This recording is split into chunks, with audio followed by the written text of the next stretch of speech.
Hey, I'm Alex. And I'm Karan. Welcome to Movies That Shaped Us, a journey of self discovery through our shared love of film. So, for every episode, we'll cover a topic around people, places, events, and moments from our lives that matter to us and share our top three movies as they pertain to these topics.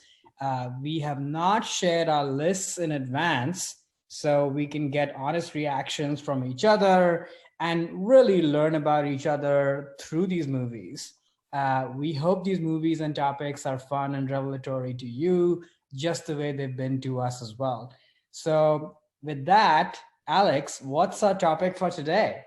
Yeah, so our topic for today is movies that define my New York City. So these are going to be the top three movies that capture to each of us what New York City means, based on our experiences, memories, impressions, the people that we met. Like if we were to ask each other, which we did, what movies to kind of mean New York to you, that is what this list is going to be. So just to give some context to listeners and, to remind ourselves as well, like Karan, so what does New York City mean to you, as a city? What has been your relationship with New York just as a city in your life?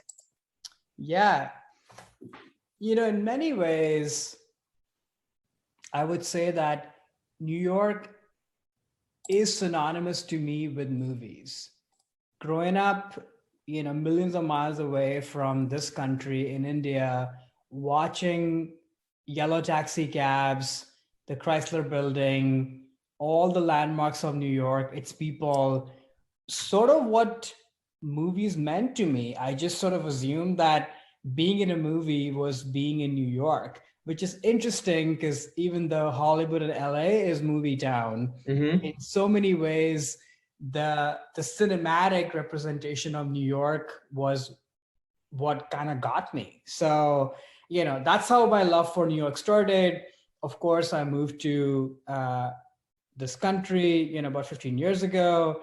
Have been visiting New York, ever since. Started to do my sort of yearly, pilgrimage to New York around a certain play or a Broadway show, eating out, etc., and kind of really diving into the hustle bustle and the electric energy of the city. And as my love for movies grew, I feel like I kept paring back all those elements of New York with the movies that I was watching, and one fed the other. And finally, last year, 2020, even though a pandemic year, I got a chance to live in New York, live in Manhattan, live in Chelsea. Even though it was a very different New York, I finally got the chance to, not just walk around as a tourist, but walk around as somebody who lives in the city and sort of reflect my relationship with my favorite movies of New York back to, all these different landmarks and places through my walks, the encounters you have with people on the streets. All of that sort of finally came to, fruition, I would say, in this last year. So I feel very lucky about that. But yeah, now that I've left New York and come back to San Francisco, that love for New York will always stay. It's just only become more personal now, the fact that I've lived over there. Right. So yeah, that's really why. So when we were thinking about places that matter to us, or at least to me, New York had to be up there. Because like I said, without New York, I don't think my love for movies would be the same. Oh, very cool. Yeah. No, it's so for me, like I grew up on the East Coast in Boston, so close. New York was always close. So I'd visit, as a tourist growing up. I mean, it felt kind of, I don't want to say mundane, but it was in the backyard of Boston. Like I never felt like, oh, this is some amazing, incredible, special thing because it was so easy to get to. But I didn't go that often. And for me, like my impression of New York has been kind of shaped through media in that sense. Like I've seen probably spent more time watching New York on screen, either in film or TV, than my time actually being there. Like I've never lived there like you, but both of my sisters eventually did. So I've visited a bunch. And I've always liked the city a lot. I've always felt like every time I go, it's been more appealing to me each time I went, I guess. Like you kind of peeling back an onion seeing more layers of the city every time that I go. But definitely for me, like when this question came up, like even though New York was close, I still was shaped in my opinion of it and my view of it, I think, through the media that I was watching as a kid, and even still to this day, because I've always had a bit of that distance from New York City. And because it was never hyped up in my mind either, of like some, as some people do think of it as like the pinnacle of, what they think of when they think of America. It's like New York, and it is a world-class city and, best city in the world, quote unquote, a lot of people say. To me, it was just like another city that was close by, but sometimes we go, for a school trip or on the weekend. So in a way, I think it was more hyped up in movies to me than it was in that reality. But I think it will be, what I'm so excited about is it'll be interesting just because, again, even just now, like how we both approach New York in different ways, and you haven't been able to live there for a period of time too. I'm just really curious on like what, how you saw this question and what your movies you're going to talk about are. Yeah, excited to share.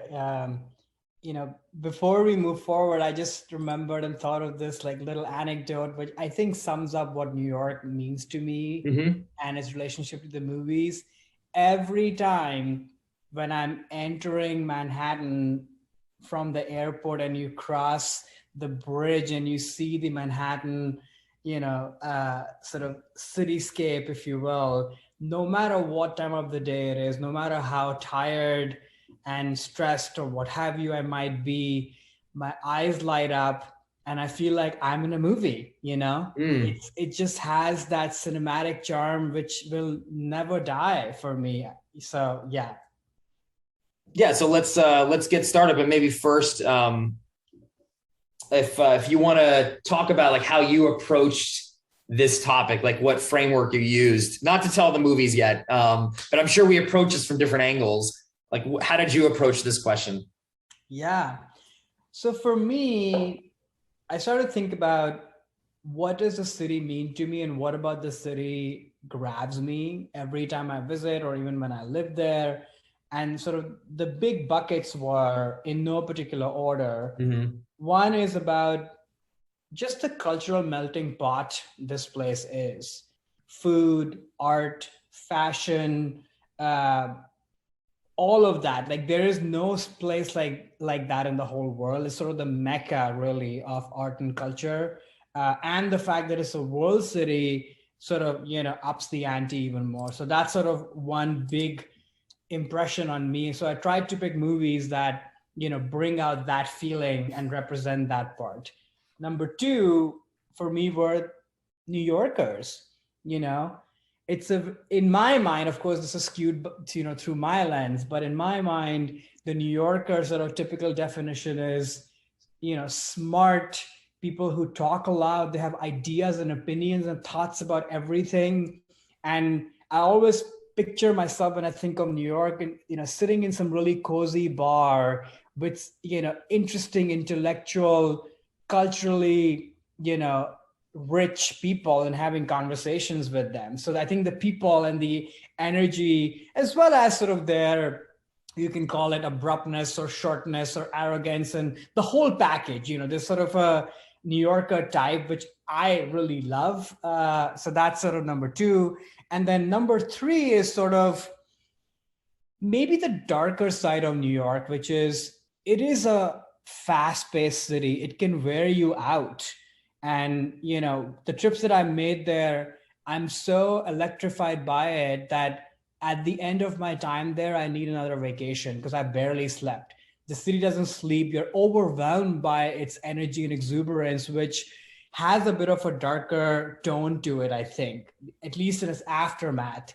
And then sort of the ambitious streak of New York, right? Like that's another sort of darker tone. Not that ambition is always dark, but you think about Wall Street, you think about fashion, you think about all the industries that have been there. It is sort of a cutthroat environment. Whether you're trying to get into the subway or trying to hail a cab, you have to be out and about and sort of, show your presence, which, is signature to New York. So that was the other third feeling that I wanted to capture through my movies. What about you, Alex? Yeah. So when this question when we decided to go with this question. It was similar. I approached it in a similar way of like, first I started with like, what feelings and emotions do I get when I think of the city, like the energy of the city, and then the people in that city. And then once I decided or concluded on, okay, these are the different elements that when someone says New York, what do I think of? Then, okay, which movies best capture that particular feeling? So I have like the top three kind of feelings and emotions of the people, and this is the vibe of the city, which I'll talk about when I get into the movies, because perhaps maybe talking about it too much right now, it might, give too many hints or something. But that is then what I then was, okay, well, if this is a feeling, then what movie, set in New York or about New York best kind of captures that feeling for me? And also, like, whenever I watch the films too, like I have to feel a little bit like I am in New York, kind of like it sort of transports me, not necessarily because I had an experience that was similar to that, but I feel that the feeling that I get when I take in the energy of the city. A lot of the same things you were talking about, right? Ambition in a negative and positive way, fast pace, the people being a very specific type of, stereotype of what a New Yorker is. Especially coming from Boston, where New York is a bit of like a rival city. So there is a bit of like a sense of our culture versus theirs a little bit. So that's where I started with the three emotions and feelings of the city and its people, and then picked the films that I thought best captured those feelings, which again, I'll get into when I get into the films. Sounds good. Yeah, it's interesting that how our framework was quite similar. Mm-hmm. But obviously our picks are going to be different, or maybe not. Maybe not. Yeah. Yeah, we'll see. So with that, do you want to go with your first pick and start with your number three? Sure. So my number three movie of a movie that defined my New York City is Spider-Man 2. So this came out in 2004, directed by Sam Raimi, and Tobey Maguire, Kirsten Dunst, Alfred Molina are starring in the film. Sequel to the original Spider-Man, and the plot summary, from IMDb, just to kind of catch people up in case they haven't seen the film. Peter Parker is beset with troubles in his failing personal life as he battles a brilliant scientist named Dr. Otto Octavius.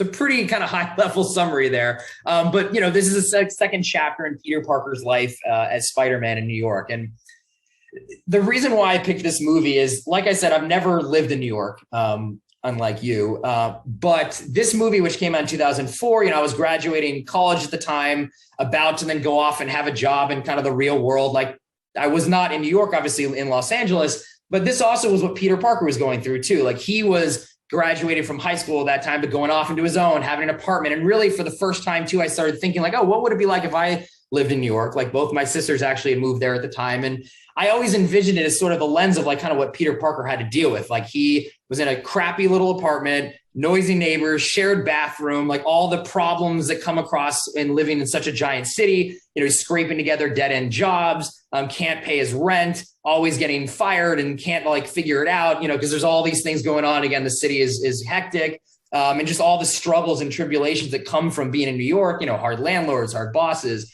But at the same time, he, throughout that film, remained kind of optimistic. And I was picturing, it would be a trouble, it'd be hard, it'd be annoying. But with all these things of being in a big city. But when I was picturing what I might be like to live in the city, to me, like that is sort of the life I feel like I would have had at that time, as like a, young adult entering in such a big city. And I also think the interesting thing about this film too, is that it really, I think, captures too, like the size and the scale and the hectic side of that city, in the sense of, here is a superhero, like it's Spider-Man, and the city still, he can't, like the city still wins when it's him versus the city. I mean, there's a famous scene in that film where he's rushing to try to see a play that his girlfriend is in, and he gets there late and he can't get past like the doorman. So it's like, even in New York, like, you're Spider-Man, you're like a superhero with extra powers, but still the city still defeats him. But he can't get in. Like the bouncer's like, say sorry, like you're late. And I've gotten that experience a lot too, of being in New York, of like feeling like you're so small. And even someone as amazing as the Amazing Spider-Man still kind of feels small in the context of that city. To me, just really captures just the scope and the hecticness of New York, and how you are there and you feel like, you're just sort of caught up in it. But again, the film there's some dark tones to it, but it's a positive, kind of very colorful comic book film in that kind of sense. And I think that's also kind of what you feel like. Yeah, you're caught up in it. Yeah, you're stopped at every point, but there is still some like optimism and sort of fun in that a little bit. And I think that film, or at least to me, really captures what I kind of feel when I'm in New York. And if I were to live there, which, you know, maybe someday I would, that is what I always was starting to picture. Like, oh, what would it kind of be like? Oh, I'd probably be kind of like Peter Parker in some crummy apartment somewhere, getting fired from all my jobs and like struggling to kind of make ends meet. So yeah, that's my number 3. Have you seen the film? And yeah, what are your thoughts on Spider-Man 2? Yeah, I love that, Mr. Alex Peter Parker. Exactly. That's a really great pick. Of course, I've seen it. I haven't seen it in a while, and hearing you talk about it makes you want to go check it out again because it's been a few years. But yeah, like my memory of the movie is exactly what you said, this sort of delicate balance between the hecticness and the larger than life, almost like oppressive quality of the city. At the same time, the joy and the fun and the bright, because it's a very brightly colored movie from what I remember. It is, yeah. Like the cabs really shine and all of that, and sort of the buildings and everything. So it's sort of that balance. So yeah, it rings really true to what you said. Interestingly, it's a good segue into my number 3, that I also picked a number 3, which sort of zeroes in on the hecticness and the oppressive quality of the city. Now, I have to confess that this might be a little bit of recency bias as well, because I literally watched this movie this week. For the first time? Before, for the first time. Oh. And, you know, so there might be a little bit of recency bias here, but here it is. This is The Sweet Smell of Success from 1957. And I'm just going to quickly read the description here. A powerful but unethical Broadway columnist, J.J. Hunsaker, courses unscrupulous press agent Sidney Falco into breaking up his sister's romance with a jazz musician. J.J. Hunsaker is played by Burt Lancaster. Tony Curtis is Sidney Falco. This was directed by Alexander McKendrick. I've actually not seen a movie of his before, at least not that I recall. But yeah, this movie sort of blew me away completely. And I can't stop thinking about it. I've been listening to his soundtrack ever since I watched the movie.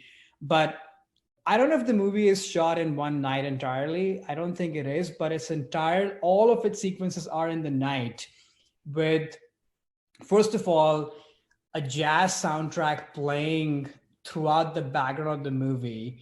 Bright lights, Times Square, the energy and the hecticness of the city. That's sort of the backdrop of the entire movie. But what's really happening is this representation of this dog-eat-dog world where Tony Curtis, like I mentioned in the description, is trying to get ahead and will do basically anything to make his name in the world.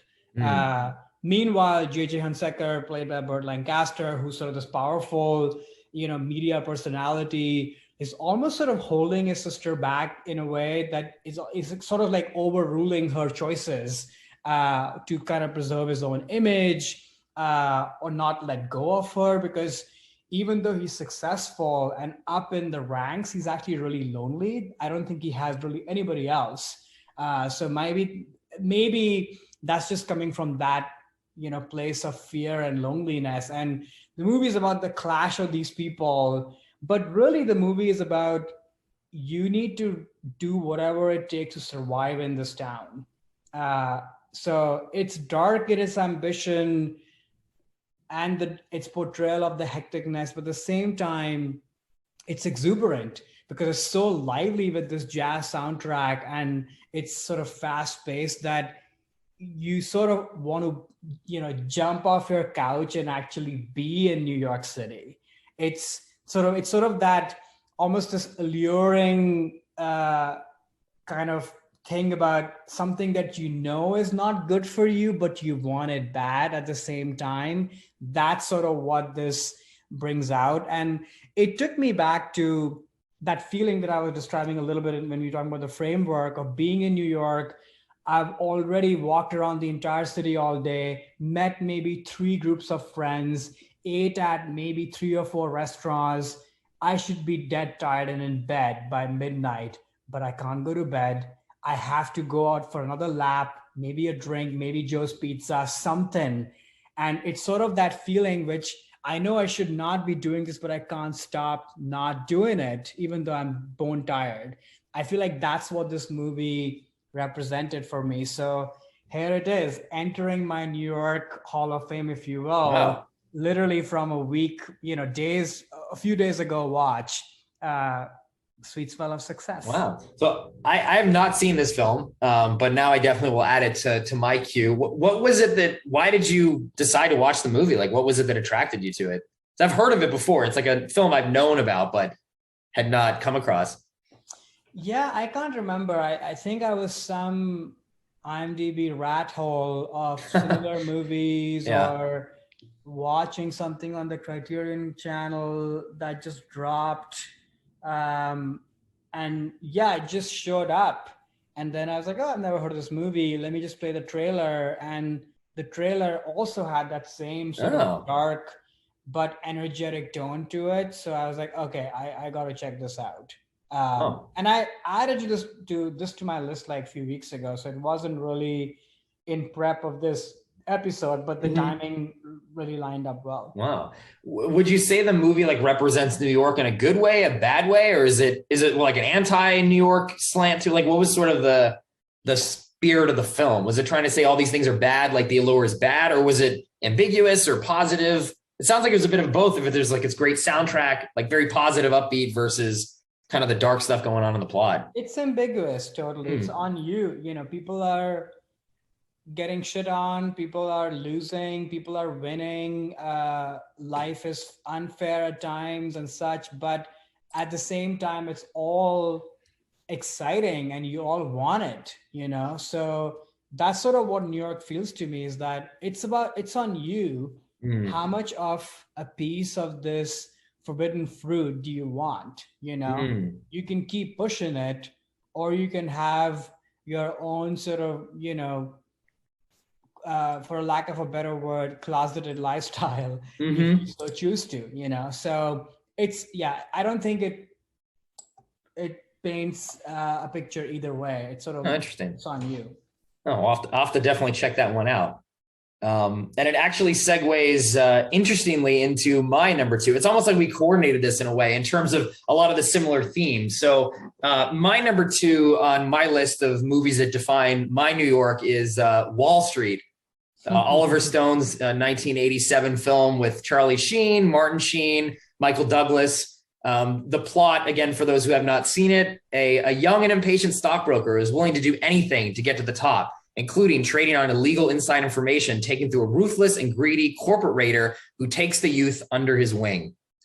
And for me, and sort of what this captures is, again, this view of New York. There is a dark side to it. And New York is where Wall Street is, which is the seat of global financial power. And it really means, like, in a way, New York then is maybe more important or powerful than even like Washington, D.C. in terms of a city of power. So it's very hard for me to separate like the city of New York and the feeling there from the financial sector, which has only grown in the last 20 years, especially. And personally and politically, I don't view the financial sector in a good light at all, and think that this movie does a good job of showing not only like how seductive that industry and that lifestyle is, but also how destructive it can be, both personally, but then also to the fabric of America, the family, and then also just other, small business and corporations. So, in this film, Charlie Sheen starts out as this young stockbroker, very much like Peter Parker in Spider-Man 2, like kind of struggling to make ends meet, but he has this ambition. And you see Michael Douglas, who's this, corporate raider, kind of treated as like, much like a devil, sort of like tempting him into this lifestyle with, oh, look at all these riches that he has power, he has money, he has the women and all these things, all these material things. And that's very seductive to Charlie Sheen's character. And I think it really does to me. I've always viewed New York with this dark side, this dark and destructive side that not only hurts the person, like as in this film, again, Charlie Sheen goes through a lot on his own, but can be destructive of family members. Like he, in a way, like ruins his father's life because of what Michael Douglas kind of leads him to do, destroys other companies. So it's not only like destructive on a personal level, but also on a societal and family level. And I think this has become, to me at least, even more kind of important as, again, that we've seen a lot of the destructiveness of the financial sector to America and the world over the last 20 years. And New York is really kind of at the heart of it. So I think it does, again, a great job of capturing this like seductive side of what a big city is and what it can do to you and to the morals or lack of morals that you might have. So yeah, I mean, especially like now, really, like when I go to New York now, or every time I've kind of gone, honestly, in the last like 30 years, I've seen the city like more and more transform into a place where like only the Michael Douglases are kind of there and can survive. And the Peter Parkers of the world, of like the young kid kind of starting out, like you really, especially even on Manhattan, it's very, very hard to do that anymore, which it didn't used to be. And I think that really speaks to like the negative side of what I think New York is kind of unleashed. Wall Street is unleashed on New York in the last kind of 20 years. So similar to what the film, The Sweet Smell of Success, in the sense of it is showing a lot of like the darker side of New York City and what it can do to someone who kind of lives there, and that's seductive way too. But yeah, this is definitely a film that I think more and more I associate with New York City when I think about it. Totally. Great film. What is your relationship with the film itself? Like, when did you first watch it, and why is this movie, stuck with you based on when you watched it the first time, or, on repeat viewings and such? Yeah, that's a great question. So when I was growing up as a young teen, like really getting into movies, and through directors was sort of like what I started obsessing about. And Oliver Stone was one of my favorite directors. I mean, JFK, like when I first watched that as a kid, like blew my mind. So I went back and tried to watch like everything that he had done up until that point. Wall Street was one of the first then films that I came across and thought it was great and loved it and things. But as I would come back to it as my sort of political identity was being shaped as I got older, and, sitting through, like the WTO protests, like Battle of Seattle in like 1999, and really seeing like obviously the financial crash in 2007, 8, 9, and kind of, again, that was because of Wall Street, like kind of going back to this film and realizing, oh, this is so kind of prescient and sort of kind of warning what the force, when unleashed in this way, like the whole greed is good speech that he gives, that would just became more and more kind of as a warning to me as I developed this political identity. So, I've seen it many, many times over the last, 20 years, ever since first discovering it. But I find it to be more biting and in a way kind of sad, because this was filmed from 1987. And yes, there was a lot of, horrible financial crimes going on in that decade too. But I think kind of pale in comparison to what, we witnessed in terms of going through that financial crisis, the Great Recession, and even now, so a lot of things, Bernie Madoff and what Enron was doing, like all this sort of bad, immoral financial dealings. It just became more and more, hit harder, honestly, to me, the more I've lived my life. Yeah, no, totally. And great film. Again, I have not seen this in a while, but it's funny, when I was thinking about the list and thinking about Sweet Smell of Success, it was Wall Street that I was sort of bouncing this movie. Interesting. I just don't have that sort of a personal connection with Wall Street, even though I loved it. But I obviously watched it, when I was not in the US. So it didn't have that sort of impact on me. And I've seen it since, and, obviously loved it and admire Oliver Stone a ton. But yeah, a good one to revisit for sure. But I do remember, kind of like you were saying about Peter Parker, it's almost like if Peter Parker were to cross the dark side, that's sort of what Wall Street is. And that's the seductive, at the same time, kind of dark underpinnings of it, that initially, when he's getting lured into the new world, I remember as a 20-something-year-old watching it and feeling quite energized and excited myself, because you also wanted the attention and the new clothes and the new apartment and all of that. But then very quickly, it all becomes a cautionary tale, obviously. Exactly. Not just for the person and their life, but the world at large. So, yeah. All right. I guess it's time for my number two. Yes. So I think I kind of did a bit of a progression on my list because I started with the darker, slightly more manic, negative movie. And I think I'm going to get lighter and lighter because ultimately New York is, I didn't say this up top, but it's also a city of love for me, you know? So you'll see that progression without giving away too much. But my number two is, controversial, I guess, given who the director is, but is Annie Hall. So quick description for those who haven't seen it. Alvy Singer is a divorced Jewish comedian, reflects on his relationship with his ex-lover, Annie Hall, played by Diane Keaton, an aspiring nightclub singer, which ended abruptly, just like his previous marriages. So it's a very short description, says nothing, but, I'm sure most people listening to this podcast have probably seen Annie Hall, but it's one of those movies that is really about nothing, but about so much. And as I started to think about my New York movies, what I was saying earlier about New York being this mecca of art culture, and then people who are intellectuals, but also troubled, great to hang out with, but also neurotic.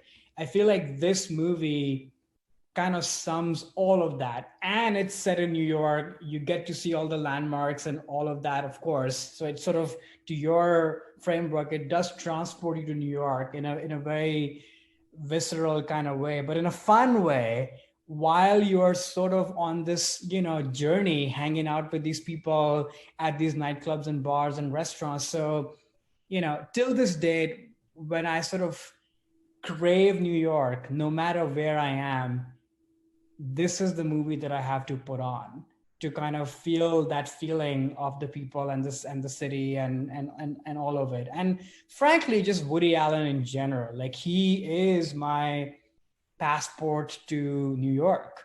And in many ways, movies, despite all the problematicness of Woody Allen, and this is almost like a topic for a different podcast, but what made me fall in love with movies is his sort of sensibility towards New York and the people over there.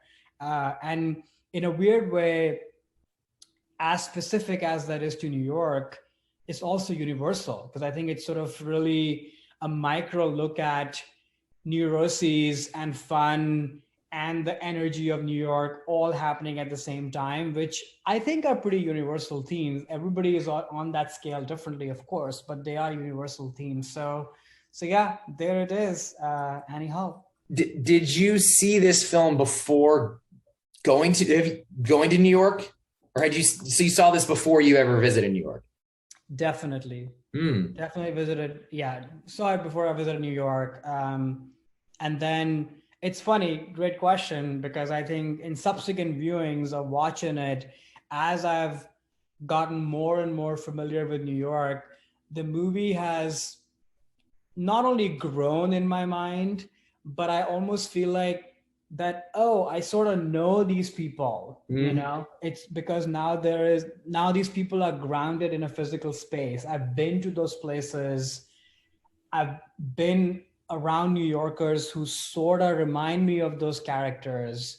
So the movie has sort of taken a life of its own in my head, versus earlier when I had seen it before visiting New York, it was just kind of this, distant but very captivating beacon of, this is what life in New York is and how exciting that could be to visit. So if that makes any sense. No, totally. Yeah. So I've seen the film. I am not a fan of Woody Allen. The couple films of his that I do enjoy are the more like screwball comedy stuff, like Bananas or Zelig, and then his more grounded kind of slice of life, even though obviously they're comedies too, films like an Annie Hall. I saw Annie Hall pretty late in my life just because I never really got into Woody Allen. But it was one of those movies where it's like everyone keeps talking about it. I should see this. And again, putting all the problematic stuff aside, I've just never really been a big fan of him as a filmmaker, like I said. So again, not to do with the problematic thing, but I will say for sure that film definitely does transport you to New York for sure. Like it makes you feel like you're there. I think like you said too, it captures, like I've known people that are basically cut right out of that film. Like different types and slices of that city. It definitely is like The New Yorker. I think that film does a really good job of capturing a certain type. Obviously, there's millions of people live there. I don't want to say they're all exactly like characters in Annie Hall, but you do feel like you have been to the city and you've talked and met with real New Yorkers from having watched that film, for sure. And you could make even arguments around like Woody Allen's characters.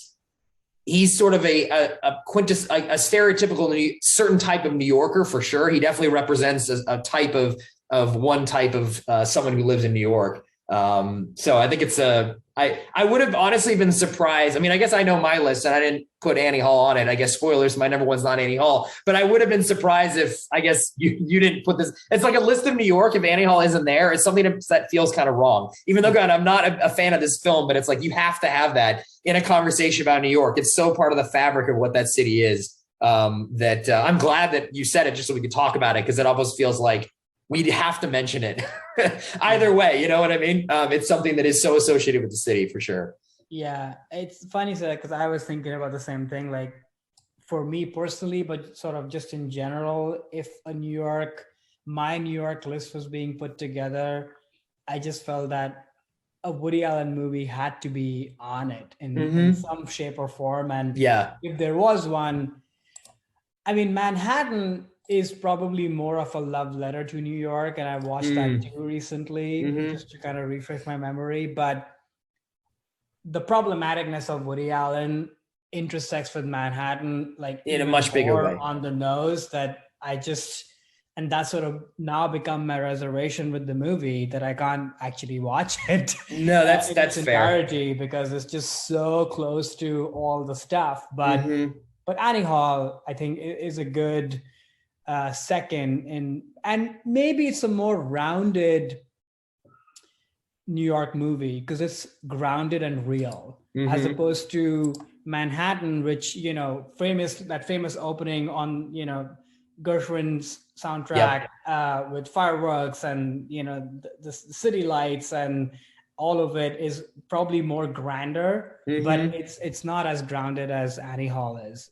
So maybe it's a better pick in that sense. Yeah, it's not as romanticized. Yeah, for sure. Exactly. Okay, so we have done with our 3s and 2s. It's time for the big one. What's your number one? I'm so excited and curious. Yeah. So my number one film that I think best captures New York for me is Ghostbusters 2. Came out in '89, directed by Ivan Reitman, Bill Murray, Dan Aykroyd, Hal Ramis, Sigourney Weaver star, along with a lot of other great actors. And plot summary: discovery of a massive river of ectoplasm and a resurgence of spectral activity allows the staff of the Ghostbusters to revive the business. So it's a sequel, right? But for me, definitely this represents what it's like for me, like the feeling of the people of New York City, the vibe of the city, what I sort of classify as a New Yorker, what that represents. So I have to talk a little bit about the plot here to kind of make my point on why I connect with it on that level. So the premise of the movie, there's this evil ancient spirit who wants to come back, and they chose to come back in New York City because this spirit feeds off negative energy and bad vibes. And that's how he gets energized. So of course you pick New York because there's a lot of negative energy there. And in the film, it comes in the form of this pink slime that is underneath the city, sort of saying there's this river of all this negativity and bad vibes that are underneath New York at all times. And as people become more rude to one another, that negative energy grows the slime and he becomes stronger. So it's a lot like, signifying that, all these negative parts about, oh, New Yorkers are so mean, like the, hey, I'm walking here from Midnight Cowboy kind of attitude. And in the third act, like everything goes, totally to pot, and all the bad, the evil spirits are taking over because there's just so much negative energy. And there's a quote from the movie about the mayor about like being miserable and treating other people like dirt is every New Yorker's God-given right. So it's like, oh, New York, everyone's so negative. But again, this is getting a little bit into spoilers, I guess. The end of the movie is actually then the exact opposite. So the Ghostbusters realize they can create a slime that is for good and that feeds off positive vibes. And they really tap into all the positivity and the love and the positive energy that is really in every single New Yorker and is really the heart of the city itself. They even animate the Statue of Liberty, which is like a symbol of hope and beacon around the world and positivity, to actually kind of physically fight the bad guy in a way towards the end. So for me, I think what this is really about, at a surface level, there's stereotypes negative of, oh, New Yorkers are pushy and they're rude and they're jerks. But every time I've been there, I've only ever been surrounded by like some of the best people, like super nice. You can talk to anyone on the street, getting really amazing conversations with total strangers. I've never really seen that side of, the stereotype typical New Yorker, which I think the city gets portrayed in a way of, and I think an unfair way. And so what I think this film does so beautifully is it's like, it acknowledges, there's this stereotype of, oh, New Yorkers are this kind of way. But really at the heart of it, like New Yorkers are some of the most amazing people, that at least I've ever met. And the vibe of the city really is one of positivity and love. And it might not at first glance, like at first pass, you might get a sense of, oh yeah, it's kind of, dirty and people can be kind of a little pushy or fast paced, but that doesn't mean that they're not amazing people. And that to me is what, every time I go there, I just feel more and more like these people are just so cool and so friendly and so welcoming and so warm. So what I love about this film is it really says, okay, there is a stereotype out there. It's not going to deny it. Big cities are fast paced and people can be pushy and it is dirty and there's negative sides to cities. But at the end of the day, really what will win out in the end and is even bigger than all that is all the love and the positivity and the friendliness of all these people. There is a dark side. Like in Wall Street, that is there, right? But at the end of the day, it's really like the power of positivity and love and like how wonderful the people who in the day-to-day who live in New York day-to-day really are, that kind of succumbs and wins out in the end against the evil spirit. And that just to me always is like, that is New York. I knew that you're gonna have a Ghostbuster movie on this. So I know you well enough to the point that I watched the first one last night just to refresh my memory. I've actually never watched part 2, or at least not that I remember it. Maybe I did as a kid. So this is a great reminder that I need to go watch it, especially since I watched number 1 like literally yesterday. But it's I'm happy to hear that even on your list there's sort of a progression from the darker side, the ambitious side of New York, I suppose, to kind of the more fun, rounded, loving side. And it sounds like that's what this movie captures ultimately. Okay, so then I guess it's time for my number 1. I think I might have given this away a little bit earlier, but New York to me is also a city of love. It sort of has this, again, through the movies, this like snow globe quality to it, and that's really why my number 1 is Sleepless in Seattle. Quick description, a recently widowed man's son calls into a radio talk show in an attempt to find his father a partner. Starring Tom Hanks and Meg Ryan, Rosie O'Donnell, Bill Pullman. The kid is Ross Mellinger, directed by Nora Ephron, screenplay written by her as well, along with Jeff Arch. And the movie is from 1993. So as the title suggests, like one could argue, why is this movie not on, the Seattle list, if you will? But for those who've seen the movie, and I think this is maybe a little bit in spoiler territory in that sense, that the culmination of the movie is all about getting to Empire State Building. And the Empire State Building, in a way, sort of becoming this metaphor of just love, of these two people who have been living on opposite sides of the country. They should have never met, and through this fluke of this radio talk show, Meg Ryan ends up sort of following up on who Tom Hanks and his son are, and makes this trek to seek them out. And they ultimately meet, and the movie ends on sort of this hopeful note. Like, we don't know if they're going to be together or not, but we do know that it's a beginning of something. And it's all, the payoff is so huge because it's all on this backdrop of Tom Hanks losing his wife and this father-son amazing relationship, and how they are okay and love each other and take care of each other, but clearly something is missing, because Tom Hanks and loved his wife a lot. He obviously loved the kid, loved his mother a lot. So that's what it's about. But I think for me, what it captures in terms of my love for New York is that it captures that hopeful, magical spirit of New York. In many ways, and Nora Ephron has said this before, who I love as a screenwriter and such, that this movie is really about falling in love in the movies. It's not really real life. There's so many nods in this movie about, to, gosh, what is the Cary Grant, Deborah Kerr movie? Affair to Remember. Exactly. Yeah.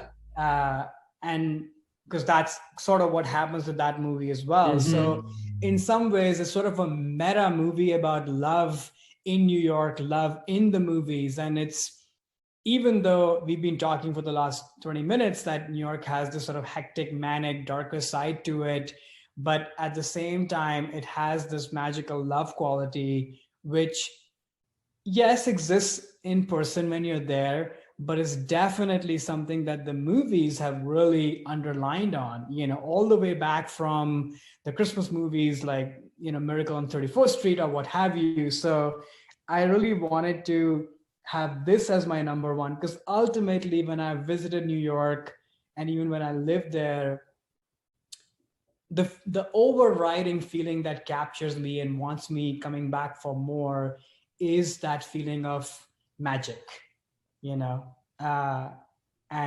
that magic could be on the streets, at a great restaurant, meeting somebody interesting and exciting, or just walking by yourself and soaking in the city. There's just inherent magic. And I think this movie celebrates that.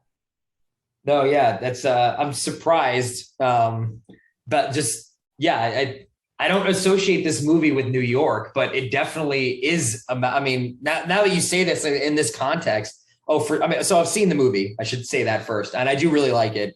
Yeah, in this context, actually, I could definitely see how this captures that romance of New York and the magic of what that city can be, in a way that, we were just touching on Manhattan and how that was a romanticized view of the city. But I think this film is even more authentic, I guess, to that. It's not as, there's some sort of inauthenticity I guess of Manhattan's like romanticism. At least that's kind of what I would associate it with it, versus Sleepless in Seattle. I do feel is, yeah, it's a romanticized and magic version, but it's like the real magic as opposed to some other, at least that's kind of what I feel when I think of this film and how it hits New York.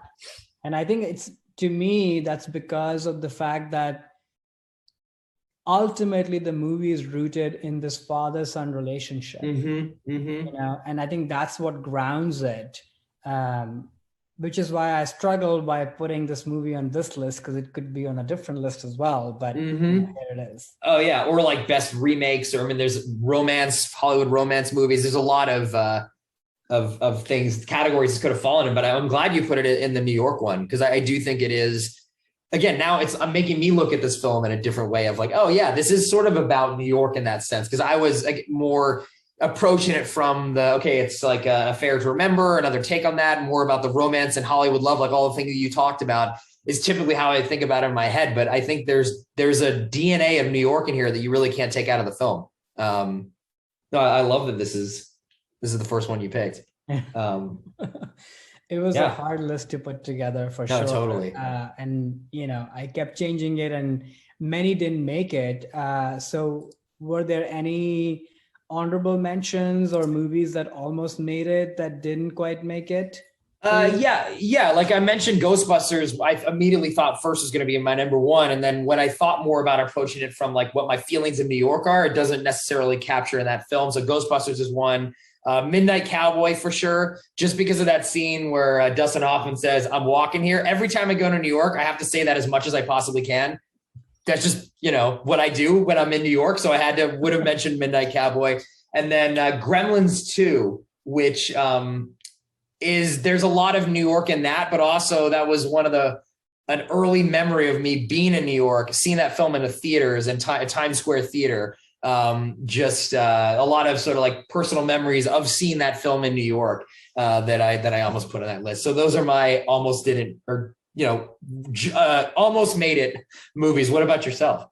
Good picks. For me, I knew that, a Nora Ephron movie had to be on this list because to me, she is also just like Woody Allen, like another sort of, quintessential New York person in the movie. So it was a toss up between Sleepless in Seattle, Harry Met Sally, and You've Got Mail. I could have put really any of them, honestly, but again, like we talked, it was the magical quality of Sleepless in Seattle, which is romantic, get grounded, like you said, sort of what pulled it up. So yeah, those two.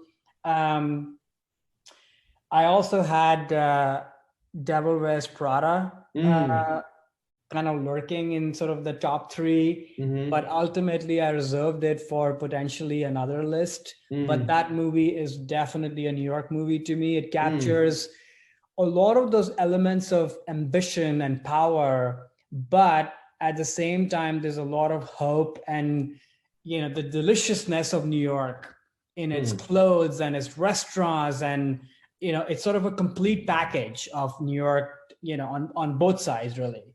And then my last one was My Big Fat Greek Wedding, which really symbolizes the melting pot nature of New York. It's such a world city, where people are coming from all over the place, meeting, clashing, and no movie captures that in a more fun way for me than My Big Fat Greek Wedding.